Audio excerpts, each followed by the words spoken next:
puesta en práctica de la teoría causal. Cuando todos esos planes, modelos, diseños empiezan a chocar con la terca realidad que se resiste a ser modificada. Cuando mi teoría causal de que si yo hago tal o cual cosa, los comportamientos van a ser modificados, empieza o no a volverse realidad. Cuando la política, déjenme llamarlo así, enseña las costuras. Es decir, cuando los supuestos no previstos empiezan a hacerse muy evidentes. Ah, mira, yo nunca pensé que la gente abandonaba la escuela porque hacía mucho calor. Entonces les di beca, pero la verdad es que tomar clase a 40 grados centígrados ni por 600 pesos se queda. Como pasa en muchas escuelas en nuestro país. ¿Sí? En la implementación es la puesta en práctica de una teoría causal en la realidad.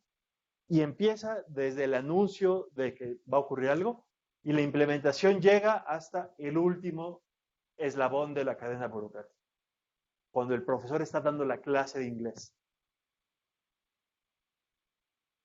¿Tenías una pregunta, Ana? Sí. ¿Qué pasa cuando estamos haciendo el diagnóstico para diseñarlo y tenemos varios insumos, ¿no? Varios estudios, estadísticas, pero de aquí a que lo implementamos, pues ya pasó a lo mejor un tiempo determinado y esa información ya cambió, ¿no? Ya se modificó, a lo mejor lo que nosotros problematizamos, a lo mejor ya no es un problema porque ya se mejoró, o a lo mejor salieron nuevos problemas que nosotros no teníamos identificados en el primer diagnóstico. ¿Qué pasa ahí? O sea, la política se va actualizando, pero ya en el ciclo de implementación, o sea, ya en la etapa de implementación se va actualizando y se va... Si la política fue diseñada de forma suficientemente flexible, sí. Si la política está en la Constitución, no. Entonces depende de la política y ese es un problema con la... Ese es un criterio, lo vamos a ver cuando hablamos de implementación, es un criterio fundamental de diseño. Tú diseñas con tanto detalle como tienes certeza de tu intervención. Igual que los médicos. A veces en tratamientos medio ahí de, pues, a ver, pruebe, tómese la pastillita y avíseme en 2 días si no se mareó y si se mareó le cambiamos el tratamiento. Y otros donde ya sabes, ay, tómese la aspirina 3 años y depende de la certeza que tengas sobre la calidad de tu diagnóstico y la efectividad del tratamiento, requiere diseñar tu política pública. Ahora, eso es lo que debería ocurrir. Como las políticas públicas no solo son decisiones técnicas, hay veces que lo que creemos es que hay que subir a la Constitución el problema y la solución. Y entonces, cuando vemos que no funciona, necesitamos seguir haciendo cosas, aunque el problema ya no esté, o no se parezca, o la tecnología cambió, o lo que tú quieras, porque quedó amarrado en la Constitución o en una ley, o lo que sea. Es decir, la respuesta depende de la política pública concreta de la cual estemos hablando. Y evidentemente está la evaluación, que no voy a hablar nada de eso porque todas las demás sesiones son para eso, pero que puede empezar desde el momento de la decisión. Las evaluaciones ex ante, que lo que evalúan son el diseño. No necesito ver que nada haya cambiado para ya poder construir una opinión informada, basada en evidencia de si va a funcionar o no ese programa. Si el diseño es acorde con porque lo que evalúa es la teoría causal, la solidez de los supuestos y la calidad del diagnóstico. Y entonces ya puedo desde ahí evaluar y decir, no sé a dónde va a llevar. O es probable que si se implementa bien, se generen las acciones, los productos y los resultados que van a resolver mi política. ¿Se dan cuenta cómo son procesos completamente distintos? Los actores aquí claramente no son los que estaban tratando de meter un tema en la agenda pública. Pero veamos cada uno de estos a detalle. Aunque en realidad la política pública es esto. Y nosotros llegamos con todas las herramientas que aprenden en sus clases de políticas. Ah, mira, esa fue la agenda. Ese es el momento de implementación. Pero no es que en el ámbito administrativo nunca dicen, a ver, mándale un oficio de que ya empiece la implementación. No llaman, quienes toman decisiones de política no llaman las cosas así. Nosotros llegamos y las observamos como tal. Empecemos por el primer problema. Es muy simple. ¿Cómo ocurre esto que ya hablábamos? ¿Cómo pasamos de una situación a un problema y un problema público? Cada política pública, cada problema público tiene una historia distinta, pero deberíamos poder responderla para cada política pública que vemos. Es decir, ¿qué pasó que de repente vimos la deserción como un problema? Y luego, ¿qué pasó para que dijimos, no solo es un problema de los papás de ese niño, sino un problema público? La obesidad. Antes los niños gorditos eran los sanos y bonitos, ahora es un problema. Tus valores. ¿Eh? Tus valores cambiaron. Exacto. La pregunta es, ¿qué va pasando? O hay una nueva investigación que demuestra que eso es un problema y bla, bla, bla, y el conocimiento cambia. O ganó la elección el partido que siempre había dicho que ese era un problema y perdió el que había evitado que se viera como problema. Y entonces puede ser razones políticas, razones normativas o razones técnicas. ¿Qué convierte una situación en un problema público? Son muchas cosas. Puede ser una situación de emergencia. Hay políticas públicas, hay situaciones que se vuelven por una emergencia. No necesitamos un focus group para que si se inunda Villahermosa, digamos, igual el Estado debe hacer algo ahí. Las situaciones de una catástrofe, una accidente. Pero a veces es más la atención pública. La situación no cambia, pero Reforma le dedica 3 días a la primera plana. O una ONG empieza a dar lata y lata y lata con aquí hay un problema, aquí hay un problema, aquí hay un problema, hasta que nos damos cuenta que hay un problema. No porque cambie la situación real, sino porque cambia la visibilidad. Los medios, las organizaciones civiles movilizan la atención. O movilización política tal cual. Un individuo, un político, esos empresarios de política, el empresario que da lata todo el tiempo con educación, o el grupo de víctimas de no sé qué cosa que hacen explícito que hay un problema. La movilización nos hace atentos a una situación y a decir, ese es un problema que requiere la intervención del Estado. Un problema. El problema es que aquí pueden salir cosas mal, muchas cosas mal. Puede pasar que nada de eso ocurre y haya problemas que no identifiquemos, como pasa todo el tiempo. O que reconocemos y cada Día Internacional de lo que sea decimos qué grave problema y al día siguiente se nos olvida. Trabajadores domésticos. Todo el tiempo diagnósticos y pero se queda ahí como problema. Si algún día, bueno, ya ratificamos no sé qué, ya un programita piloto en el IMSS, pero el conocimiento del problema lo tenemos desde hace mucho tiempo, pero no lleva a la activación de... O un no problema que se identifica como problema. No es grave, ¿no? Porque es como más se roban dinero. ¿Sí? Más... O se distrae la atención, o se le dedica tiempo del Estado, o un problema mal definido. Yo veo, aquí hay un problema y en realidad no es un problema. O pienso que es un problema de salud y es un problema de educación. O está mal diagnosticado, o mi teoría causal dice que si le daba 3 pesos cambia su comportamiento y en realidad estoy teniendo un incentivo perverso sobre... El problema es que una mala definición del problema garantiza una mala política. Eso sí no se corrige después. Si construyo una intervención basada en un mal diagnóstico, mi política pública está condenada a fracasar. Sí. Finalmente toma la decisión de considerarlo como problema de seguridad, problema El que decide, el que formula. O tal vez no es un momento aislado del entorno. Está condicionado por las capacidades de la organización, del entorno político y el momento que hace que veas algo o no como un problema. Pero bueno, suponiendo que se forma un problema público, después sigue que ese problema el gobierno haga algo. Porque podemos estar todos convencidos de que hay un problema serio, pero no tener intervención gubernamental.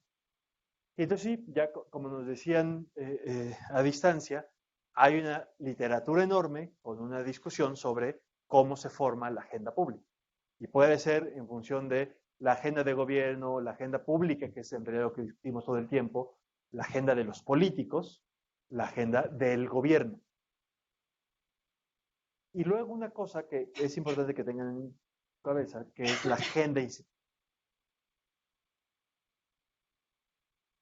Hay temas que son muy especializados, que no necesitas que llegue a los medios, una manifestación de 3,000 personas en el Zócalo, o mucho discusión pública. En realidad es un tema chiquito, acotado, que en realidad a lo mejor el presidente tampoco se entera y no hay un pronunciamiento público sobre eso, pero hay agendas, agencias específicas, instituciones concretas que están dedicadas a eso. La Comisión Nacional de Zonas Áridas en la SAGARPA, como se llama, la SADER, nadie sabe ni que existe, ni salen, pero está atendiendo agendas específicas. Cada política pública tiene una historia distinta de cómo entró el tema a la agenda. A veces entran acá. Primero se discute horas y horas y horas en el canal 11. O sea, nadie se entera. Y luego algún político lo mete en la agenda legislativa y un punto de acuerdo y eso hace que entre al gobierno y luego se institucionaliza. A veces entra directo acá sin que pase por ninguno de los otros. A veces el tema se queda viviendo en la agenda política y los legisladores y los partidos hablan y hablan y hablan de eso, pero no penetran en la agenda de gobierno. A veces está directo a la agenda de gobierno sin ser muy visible y muy pública, pero sí dentro del gobierno se vuelve una prioridad. ¿Por qué entra, cómo entra, cuál entra? Depende de cada problema público y depende de la coalición de actores que lo empujen o lo resisten. Uno de los textos más influyentes en este tema es uno de Kingdom, que se llama Agendas Políticas, Agendas y Alternativas en American Politics. Dice, hay 3 canales por los cuales un problema entra en la agenda gubernamental. Uno primero es el canal de los problemas. Otra vez, no necesitas un focus group para que el gobierno tenga que decir, vamos a rescatar Villahermosa, vamos a lidiar con el huracán, con la influenza, con la... ¿Sí? El problema solito es de tal dimensión, gravedad, visibilidad o moda que hace que el Estado intervenga. Pero a veces los problemas en realidad entran colgados de la solución.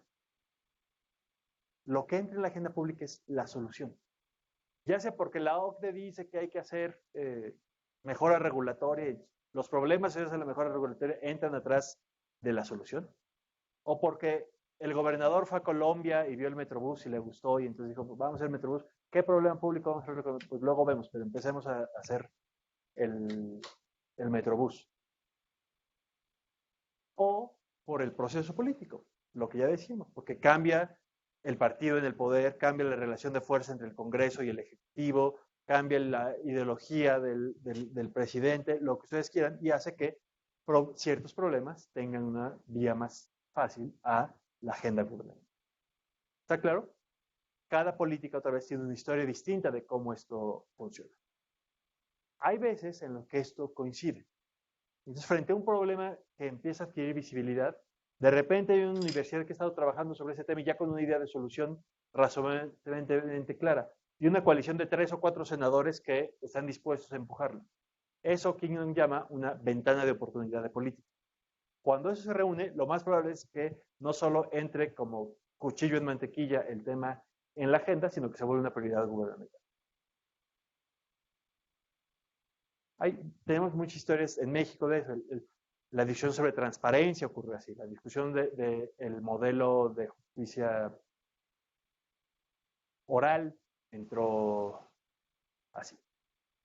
El problema y la solución y el momento político decide. Entonces, eso, te vas a la Constitución y creamos órganos autónomos, sistemas nacionales y todo eso. Hay otros que no tienen esa suerte, que se atoran aquí, o que hay una buena política, pero no una clara oportunidad política.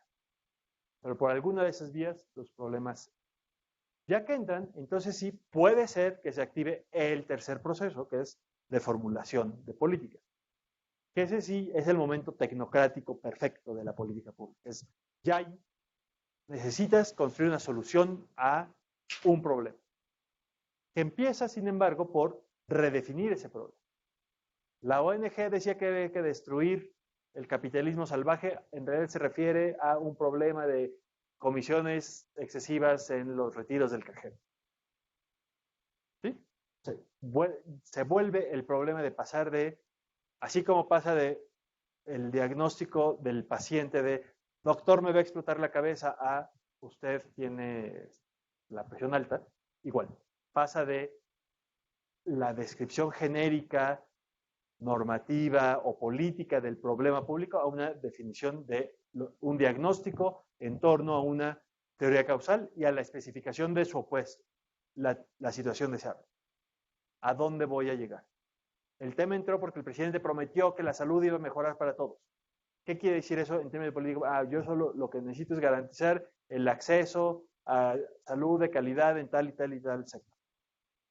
Solo para seguir la analogía y porque me queda más claro así, podríamos decir que entonces, previo a esta etapa, entonces, digamos, el planteamiento del problema público podría ser como el planteamiento de un síntoma o de un signo, y esta etapa es esta redefinición del problema sería como la causa de ese síntoma o ese signo. Exactamente. Ok. A ver, porque nunca vas a ver en el noticiero la teoría causal. Vas a ver el moretón. Hay muchas señoras con un moretón. Nunca vas a ver marchas diciendo queremos un diagnóstico. Lo que van a decir es queremos solución, señor gobernador, a cosas genéricas, amplias. Lo que entran son los temas, los valores, las preocupaciones, los agravios. Aquí vuelve a lo que Bardach llama desempacar el problema. Es decir, quítale toda la decoración, los moños morados o verdes o rosas que corresponden al Día Internacional de lo que sea que movilizó la atención pública, quítale los sentimientos, quítale e identifica la situación que quieres cambiar, los comportamientos que quieres encontrar e identifica las metas, los intereses, los valores a los cuales quieres satisfacer en tu política pública, tu situación deseable. Pero también es un ejercicio de imaginación de alternativas. ¿Qué puedo hacer ahí? Puedo no hacer nada, puedo hacer lo mismo que hemos hecho siempre, puedo ver qué se hizo antes, puedo ver qué se está haciendo en Colombia o en Copenhague o en Sinaloa o lo que sea, o puedo innovar. Otra vez, ¿cuál es lo mejor? Depende del problema. A veces tenemos un fetiche de la innovación, hay que inventarlo. Pues no, el estado de lado ya resolvió el mismo problema hace 3 años con una intervención aburrida, simple, que no va a generar, pero que ya sabemos que funciona. Se construyen alternativas, pero también se hacen explícitas las restricciones. Podría hacer todo esto, pero no puedo hacer esto porque no tengo mayoría en el Congreso. O es ilegal, es inconstitucional, o no tengo dinero, o no tengo viabilidad administrativa. Me encantaría hacer eso, pero necesitaría el sistema judicial y los policías y los ministerios públicos daneses y tengo estos. La mejor política pública es la que funciona conforme a las capacidades realmente existentes, no las que me gustaría crear. Esa es una falla frecuente de las políticas públicas. Yo imagino que puedo todo y que porque mi política pública lo requiere, va por generación espontánea a aparecer. Porque yo quiero enseñar inglés, la capacidad de enseñar inglés de los maestros va a aparecer solito. Cuando se reformó la ley de acceso a una vida libre de violencia, se puso un articulito ahí perdido que dice que todo municipio deberá tener un refugio donde podrá ofrecer asistencia médica, psicológica, legal y económica a las personas que sean víctimas de violencia en el hogar hasta por 14 días. Está padrísimo. Me encantaría vivir en un país con refugios así en todos los municipios, pero sobre todo con municipios que pueden hacer eso en todo el país. Cuando salió esa ley, estaba yo haciendo capacitaciones de presidentes municipales y ya cada presidente municipal lo primero que hacía era preguntarle si sabía que tenía esa obligación. La mayoría decía no. La segunda es si hay psicólogos en ese municipio, si había esa oferta. Si no existen, las capacidades no se van a generar porque tu política las requiera. La mejor política es la que se adapta a las condiciones reales, a las capacidades que ya existen y no supone o no está atada a un supuesto de que habrá capacidad efectiva. El alcoholímetro en la Ciudad de México es un muy buen ejemplo. Es una cosa complicadísima, rara, y cualquier persona que llegue y dice, ¿por qué hacen eso aquí? En muchos países, ¿Cómo funciona el alcoholismo? Cualquier policía te puede detener y su solo dicho alcanza para poner la infracción. Nada de que, o cuando mucho te dice, párese y recárguese y sópleme a mí. No tienes un operativo con grúas y cámaras y la policía mujer y se va el torito, no sé. ¿Por qué y sin embargo funciona? Es la primera vez que algo así funciona en la Ciudad de México. ¿Por qué funciona? Porque es un diseño acorde a las capacidades realmente existentes. ¿Cuáles fueron las premisas de diseño? Uno, los ciudadanos no confían en la policía. Entonces, si llega uno solo y se detenga y bájese, lo que va a salir es salir corriendo de ahí. Si no logra salir corriendo, pasa lo siguiente. No solo no confía, sino cree que es sobornable. Ya no puedo ir, lo primero que hago es negociar. Y luego, si lo procesáramos como delito, como debería ser, porque estás poniendo en riesgo de los demás, tendrías que ir con jueces y someterte a estándares de prueba, como dice mi colega Roldán Chopin, tendría que ser la misma estándar de prueba que haber matado a alguien. Tendrías que demostrar que iba borracho y con testigos y pruebas, etcétera, que no sobreviviría a ningún proceso judicial normal.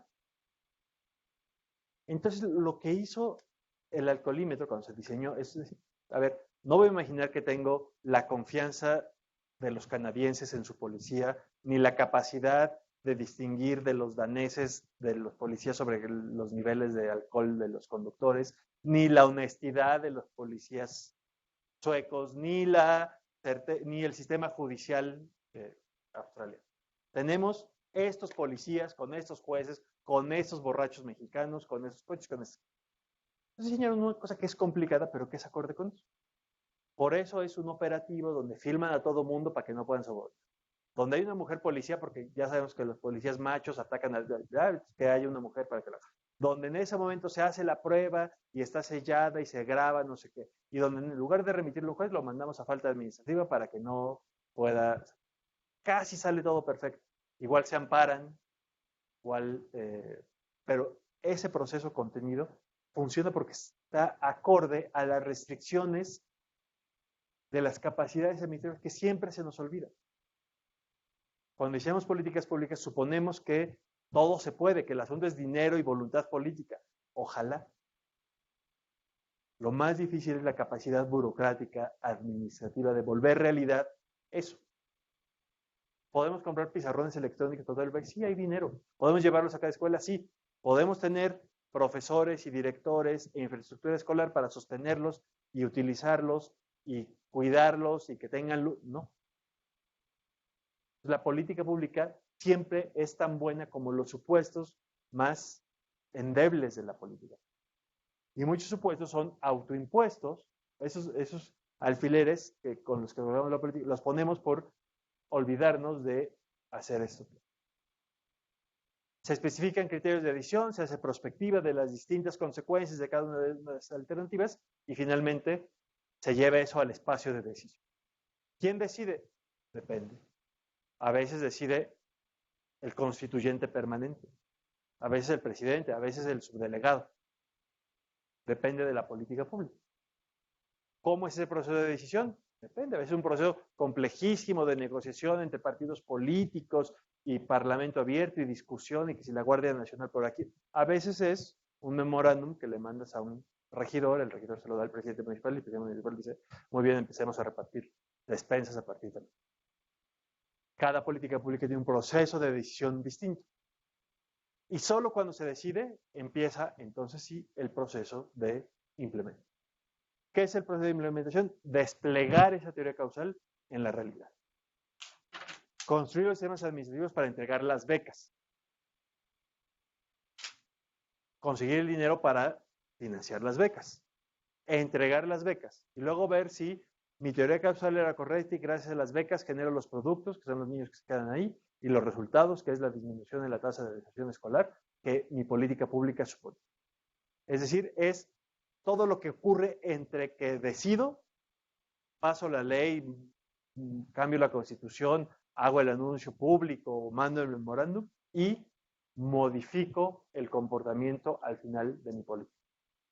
En el caso de situaciones de emergencia, ¿se brinca ciertos pasos o por qué sale tan rápida la política pública? Porque hay unas que se tardan tanto y porque las emergencias sí salen en situaciones de emergencia. Porque se decide, con más o menor información. A veces lo que se atora es convencer al decisor.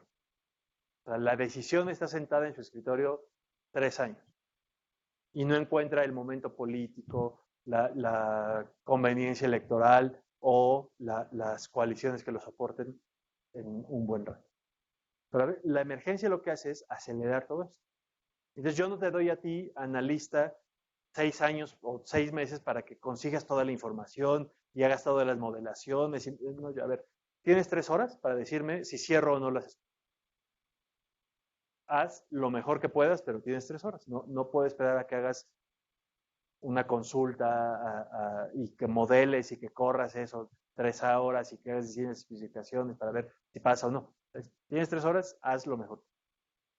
Esa restricción de tiempo es muy frecuente en el diseño de políticas públicas.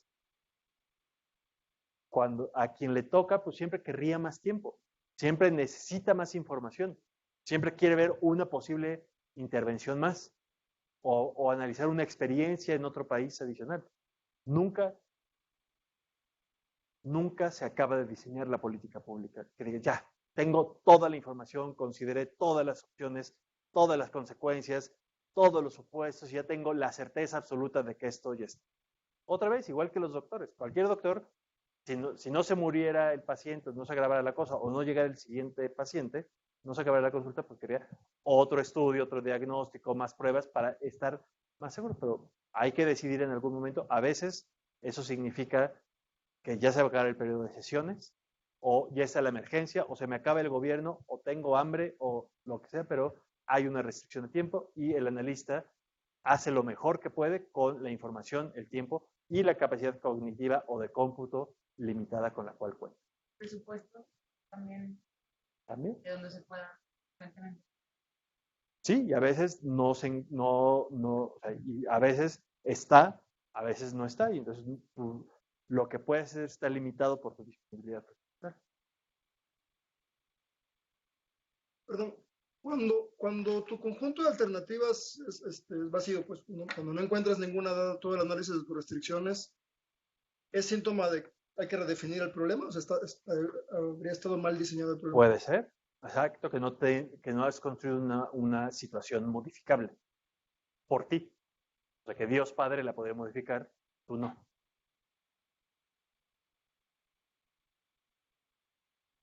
O que puede ocurrir también que una vez consideradas las opciones, el status quo es mejor.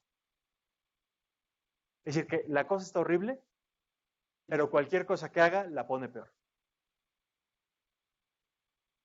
También ocurre. Un paliativo. Seguridad.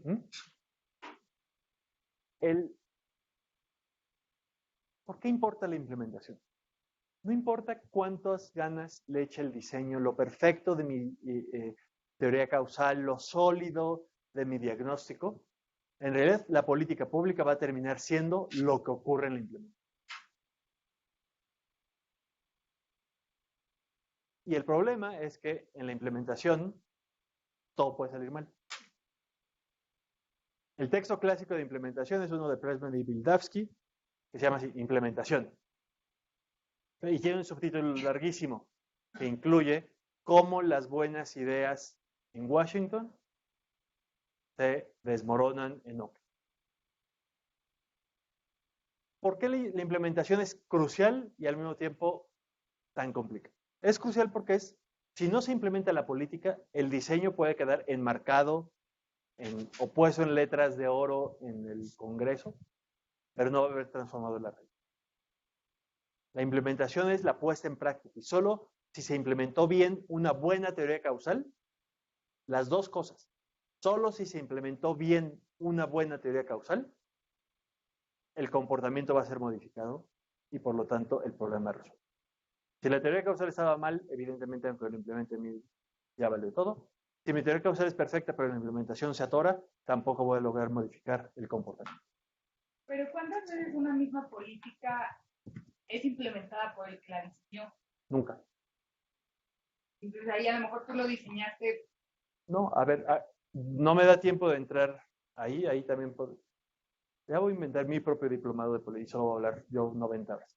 No, porque implementación en sí mismo es una cosa complejísima. Acabo de sacar un libro que se llama Las burocracias a nivel de calle.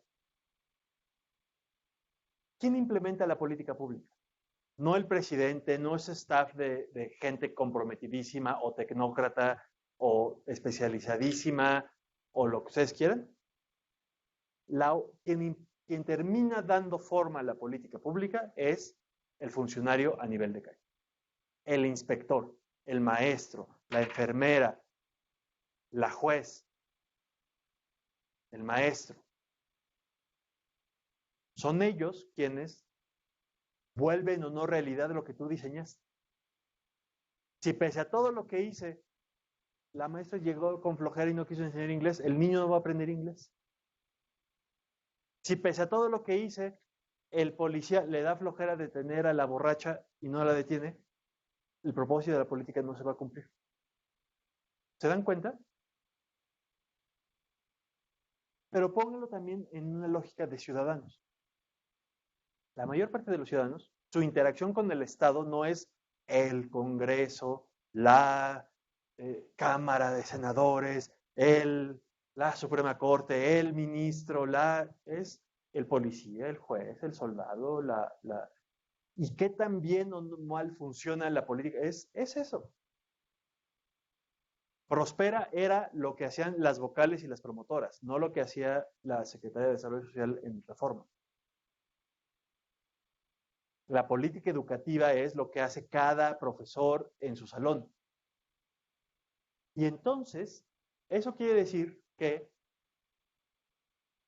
las políticas públicas requieren lograr no solo modificar el comportamiento final, sino el comportamiento de esos agentes centrales de implementación. Si yo no logro que los maestros hagan lo que yo quiero que hagan, no va a funcionar mi política. Si yo no construyo una política pública que pueda ser ejecutada por los doctores, no lo voy a lograr. O los inspectores. Si los inspectores no entienden por qué están haciendo lo que están haciendo. Porque además, ya no voy a seguir tanto, porque ya es un paréntesis muy largo, pero además, es una ilusión pensar que las políticas públicas son ejecutadas de manera automática, como si fuera un código de Tata que solo le pones enter y ya se ejecuta solito. No. Siguen siendo muchas interacciones entre personas y eso es horrible. O sea, ni modo. Las máquinas lo harían mejor, supongo. ¿Por qué? Porque lo puedes resistir. Puedes no estar convencido. Puedes estar con flojera. Puedes tener otras prioridades. A veces quienes diseñan se imaginan que cuando se aprueba el nuevo programa de lo que ustedes quieran, que las organizaciones públicas están sentadas, cruzadas de brazos, listas para que llegue la instrucción y entonces sí, volcarse con todo el entusiasmo y compromiso y capacidad. Pues no, lo que llega es la circular. Que ya reformaron la Constitución. Ok, ponlo ahí en el pilo de cosas que hay que hacer porque hoy tenemos que preparar el simulacro de que porque viene el 19 de septiembre. Eso pasa todo el tiempo. Las organizaciones no están paradas esperando una instrucción. Están funcionando y llega la instrucción y pues ahí, si tiene suerte, se incorpora a la rutina y se acomoda. Si no, queda boicoteada, resistida, anulada por ¿qué es lo que, me adelanto un poco, es lo que hace Bardaj en un libro que se llama Implementation Games? Porque dice cómo las organizaciones le dan la vuelta a las decisiones. Aunque reformen la Constitución, aunque le des muchísimo dinero, ¿qué? Todos hemos visto organizaciones que las políticas públicas las terminan absorbiendo y desapareciendo. O haciéndolo estrictamente necesario para parecer que estoy cumpliendo, aunque no estoy funcionando. Y a veces, solo a veces, entienden la teoría causal y proveen las capacidades para ejecutar. Y esas son las políticas públicas que funcionan. El problema y por eso que tienen que ser implementadas por personas, es que requiere que las personas actúen en conjunto, que se pongan de acuerdo. Y eso, cualquiera que haya hecho un trabajo de biología en secundaria, sabe que es lo más cercano al infierno. ¿Por qué? Porque a lo mejor mi política pública está muy bien diseñada, pero el gobernador no quiso. Se tardó. Eso hace que se atore mi política. pueden ser esos pequeños problemas de coordinación o de acción conjunta no lograda, o que hay muchos puntos de decisión, lo que hace que la política pública sea. Y ahora vamos a hablar un poco sobre eso de los puntos de decisión. Mary Lee Grindle dice, hay 3 factores clave en la implementación. 1, las características del problema. Pues sí, evidentemente hay problemas más fáciles de resolver que otros. El problema es que hay baches en Avenida Constituyentes. Probablemente la implementación de la solución sea más fácil que si el problema es la desaparición de la vaquita, la extinción de la vaquita marina o la inseguridad en el Bajío. Evidentemente hay problemas más fáciles de resolver y con implementación más fácil. Me voy a la tercera. Otra es las condiciones del entorno. Pues sí, evidentemente cualquier campaña de prevención del dengue es más fácil de implementar en un estado chiquito, planito y urbano como Aguascalientes que en las montañas de Oaxaca y Chiapas. Y la calidad de la decisión. Hay decisiones, hay políticas que están diseñadas de manera de más fácil implementación que otras. Y ahora vuelvo a eso. ¿Cuál es el problema de los que toman decisiones de política pública? Que pues solo pueden incidir aquí. Otra vez yo no puedo decir, yo solo atiendo problemas facilitos. Y yo eso no le entro. Ese está dado. Aquí no lo puedo mover. Tampoco puedo decir, yo solo gobierno, yo solo hago las cosas en los donde que no haya inseguridad ni corrupción, ni que esté planito y que de preferencia sin tráfico. El entorno yo no lo controlo. ¿Qué controlo? Y es crucial, la calidad de la decisión. Y volvemos a lo que dice Wildavsky. Dice, los múltiples puntos de decisión son un problema para la implementación. ¿Qué quiere decir eso? Que entre más gente se mete y pueda ser un obstáculo, puede complicarse tu implementación. Que esa es una lección no aprendida desde los decisores de política mexicana, que como nos gustan las posadas llenas de gente, creemos que también las políticas públicas deben estar llenas de gente.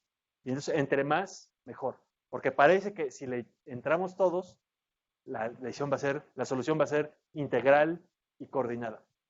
Lo cierto es que muchas veces eso se vuelve, cada actor con un punto de decisión puede verse también como un actor con un punto de veto. Entonces, este problema es tan importante que, como pasa, lo pongo en la Constitución, entonces eso requiere la participación del Estado y el municipio y 3 órganos autónomos y 2 secretarías y 6 comisiones y la sociedad civil y 3 empresarios y algún cantante. Eso significa que la implementación va a ser complicada. Suena muy bonito y la foto de la inauguración va a ser espectacular, pero la implementación va a ser complicada. Las políticas públicas que simplifican su implementación tienen más probabilidades de ser implementadas bien. No necesariamente de resolver su problema, eso tiene que ver con la teoría causal, pero sí de ser implementadas bien. Porque no le pones obstáculos adicionales. Sí.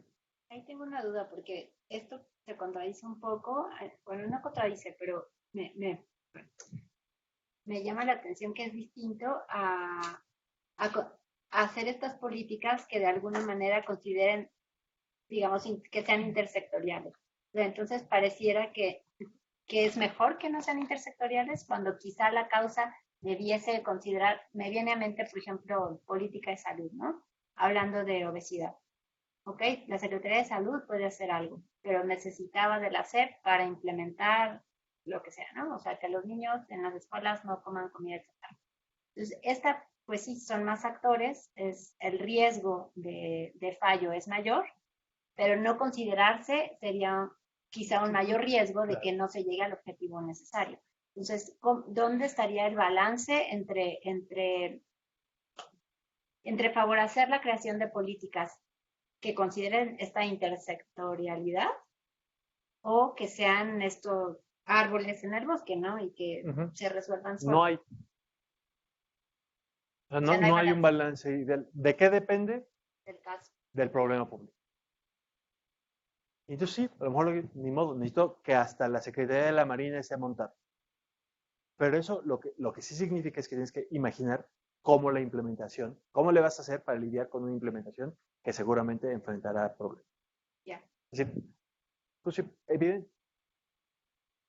Si algo quiero que se lleven de aquí es los márgenes de decisión como analistas son bien reducidos. No puedo escoger problemas fáciles, no puedo escoger, ni puedo decir, ay, sabes que se va a complicar, entonces saquemos educación y creamos nuestra propia estructura para llegar a todos los niños. Evidentemente eso no se puede. Que sí se puede, hacer explícitos esos supuestos y estar consciente que esos agregados van a complicar la implementación. Y algo más, evaluar todo el proceso de implementación. Por eso, hacer pilotos, hacer evaluaciones de proceso, hacer monitoreo de avances es crucial. Porque lo más probable es que tu teoría causal no se cumpla a la perfección. Es más, es seguro que tu teoría causal no se va a cumplir a la perfección. Y entonces tienes dos opciones. Cierras los ojos y ruegas a Dios que en 6 años todo se haya cumplido. O reconoces que lo más probable es que no. Y entonces vas evaluando, monitoreando, para que en cuanto algo se desvía, intervenga. Y digas, a ver, presidente, educación está haciendo su trabajo y dijiste que eso es prioridad. Habla, actúa, reacciona. O ya se atoró y no estamos logrando eso porque los maestros de no sé qué están encontrando. Por eso requieren políticas públicas flexibles, capaces de reaccionar a problemas de implementación. Y eso es complicadísimo, pero es indispensable.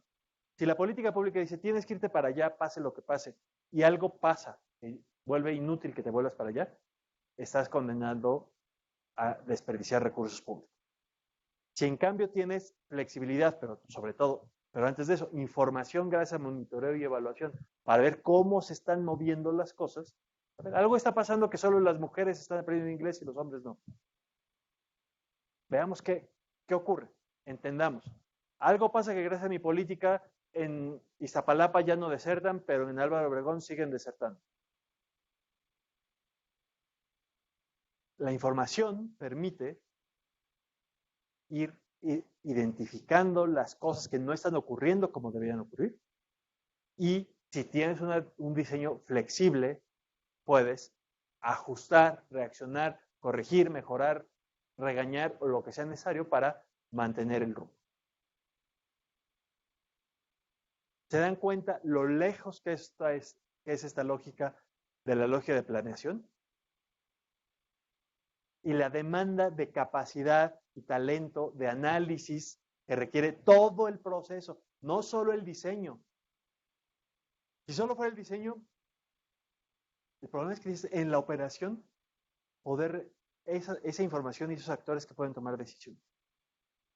Porque si no, tus funcionarios a nivel de calle lo que van a estar haciendo es lo que dijiste que y aunque lo hagan muy bien, si las cosas están atorándose a mitad del camino, o tu teoría causal había un supuesto que no se cumplió, o la temperatura subió y arruinó tu plan de sembrar arbolitos en la selva, o lo que sea. Son muchas cosas las que pueden pasar que modifiquen la implementación. Por tu teoría causal, por las capacidades administrativas, por el entorno, por el clima, por una catástrofe natural, por el precio del dólar, por los flujos de comercio, por la migración. Cada cosa que cambie en la realidad puede cambiar los supuestos de tu teoría causal. Y por eso es crucial ir monitoreando y evaluando. Lo que ustedes van a ver del resto del diplomado es sobre eso. Pero no es la evaluación esa que quiero al final evaluar el impacto. Eso es, ojalá, ese ya es la cereza del pastel, está muy bien.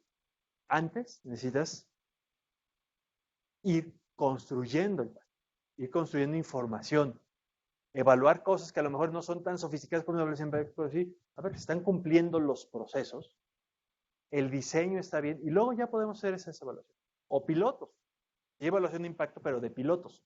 No voy a gastar 100,000 millones de pesos en lo que ustedes quieran, sin antes saber si eso efectivamente funciona para algo. No voy a poner en la ley un diseño de política pública si no estoy más o menos cierto de que los supuestos de mi intervención van a permitir, son plausibles y por lo tanto va a ocurrir lo que estoy pensando que debería ocurrir. Evaluación no va a hablar nada de eso. Pero sí lo que deben responder al final de cualquier evaluación, de cualquier informe de gobierno, de cualquier anuncio sobre lo que querramos decir sobre una política pública. La pregunta final que debemos hacer a los gobiernos que hacen políticas públicas es: No cuánto gastaron, si se cumplió la ley, cuántas ganas le echaron, si se complicó la vida, es eso. Si esto no ocurre, si no podemos responder a esta pregunta, es que no tenemos información sobre la política pública. Si no sabemos cuál es el comportamiento que se quiere modificar, es que el diseño está perdido. Y si no podemos responder si se modificó el comportamiento, es que no podemos responder si la política funcionó para lo que debía funcionar, que es resolver el problema público. ¿Está claro? Y esa es al final la pregunta central de cualquier evaluación. Salvo la de diseño. La de diseño es, ¿podremos modificar el comportamiento? Todas las demás son preguntas sobre si se modifican los comportamientos. Detrás de esa pregunta hay un montón de preguntas complejas. ¿El comportamiento de quién? ¿Qué comportamiento? ¿Cómo se ve si se modificó o no? ¿Qué indicador voy a utilizar? Pero la pregunta central, el núcleo es si se modifica o no el comportamiento gracias a mi política pública.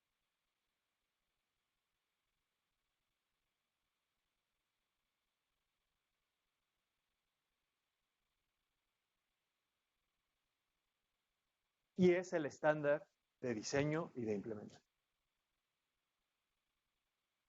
Sí, hay un montón de preguntas técnicas sofisticadas, que si la población objetivo, que si eso son subsidiarias de la gran pregunta que es, ¿esta política pública puede modificar el comportamiento si estoy analizando el diseño? ¿O esa política modificó el comportamiento si estoy evaluando su efectividad?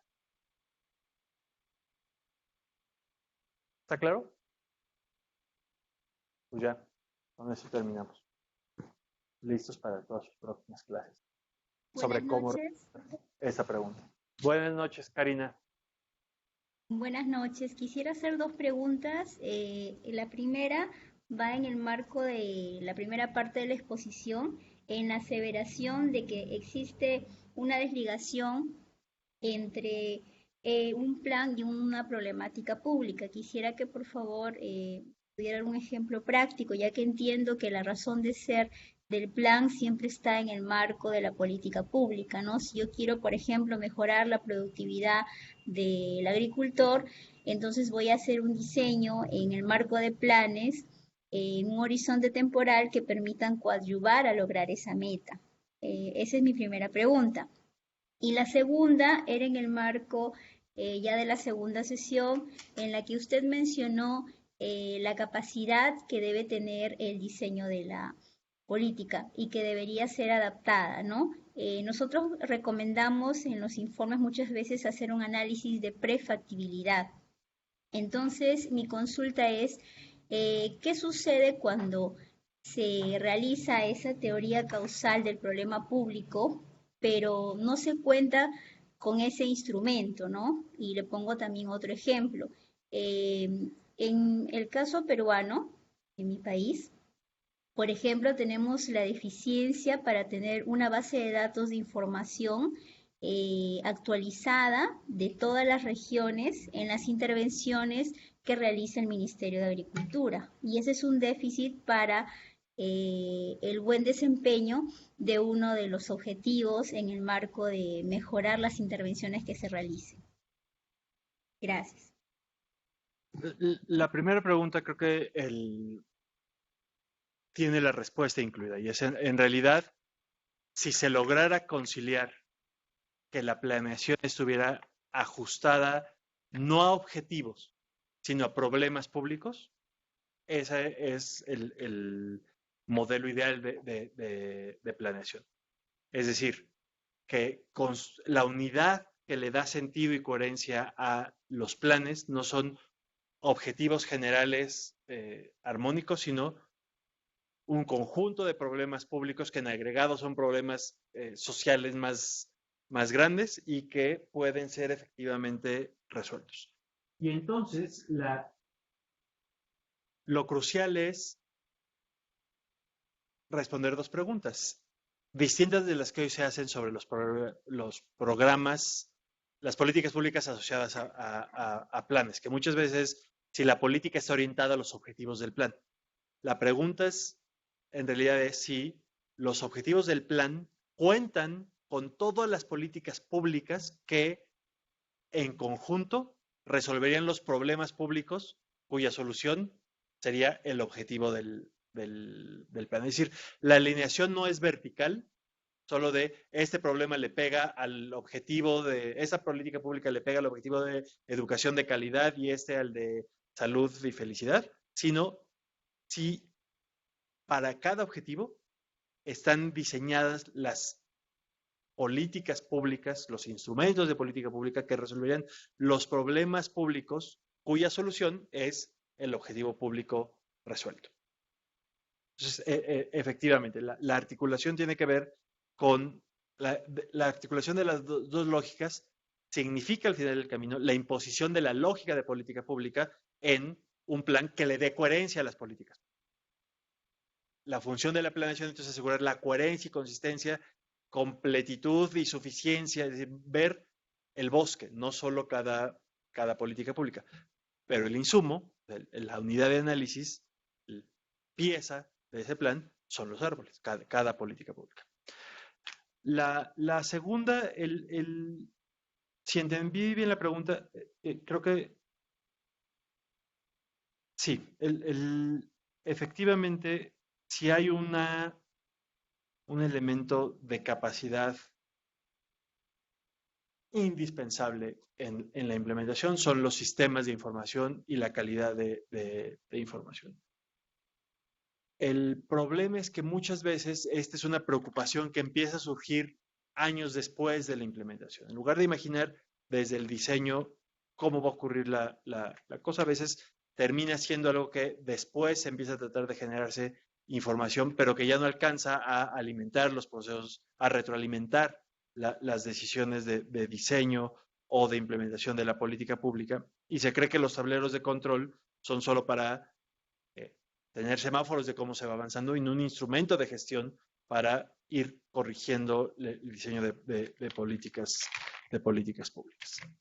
Disculpe, pero para dar una solución inmediata, que es lo que, digamos, todo funcionario desea, ¿no? Se crea el problema, bueno, se detecta el problema y quieren dar solución inmediata a dicho problema. Entonces, si se espera a crear ese instrumento, ¿no?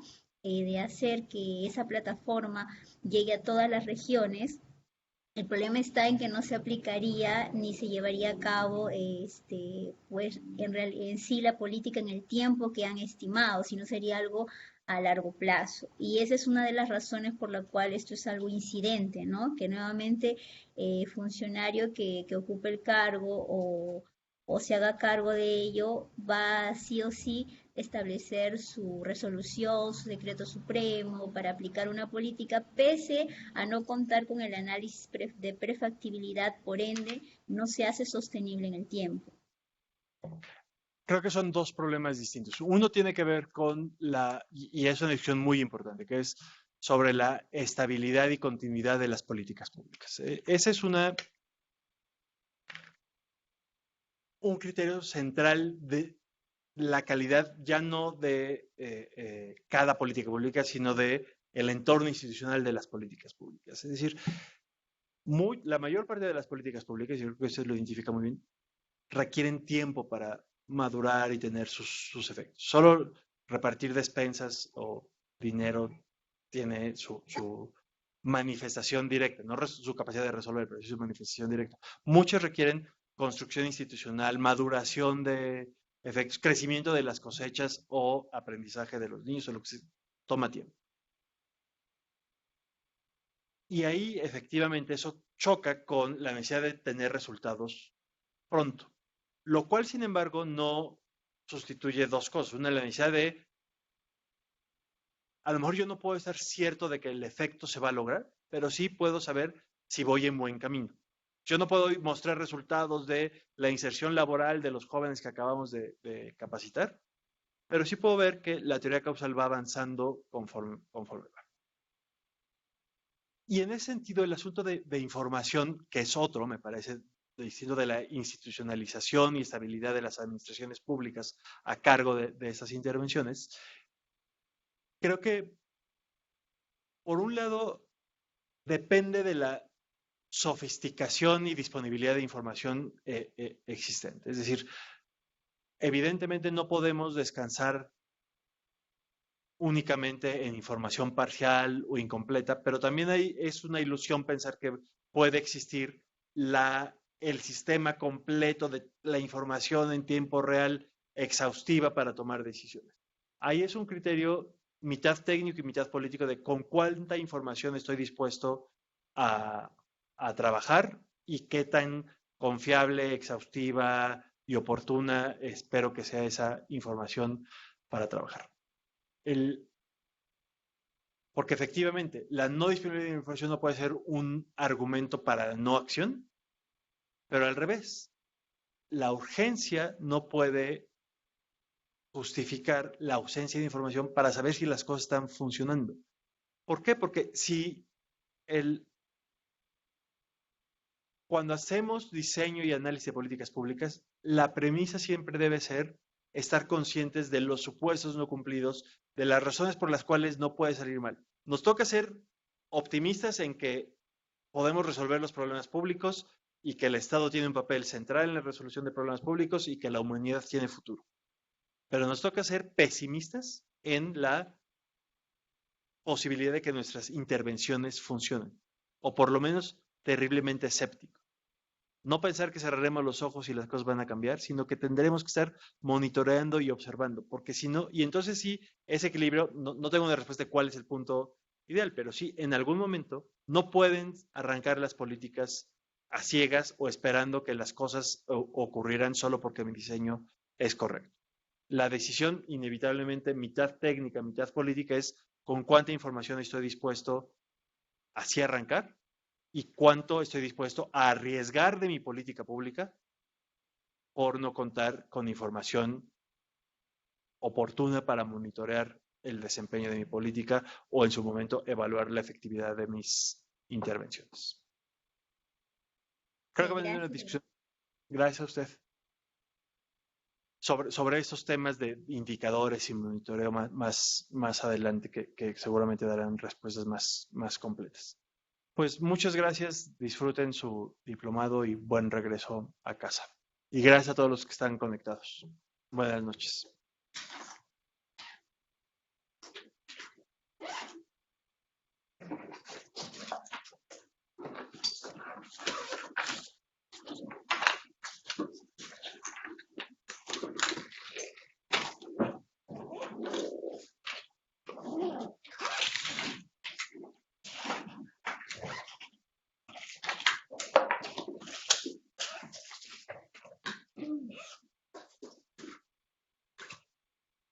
Sí.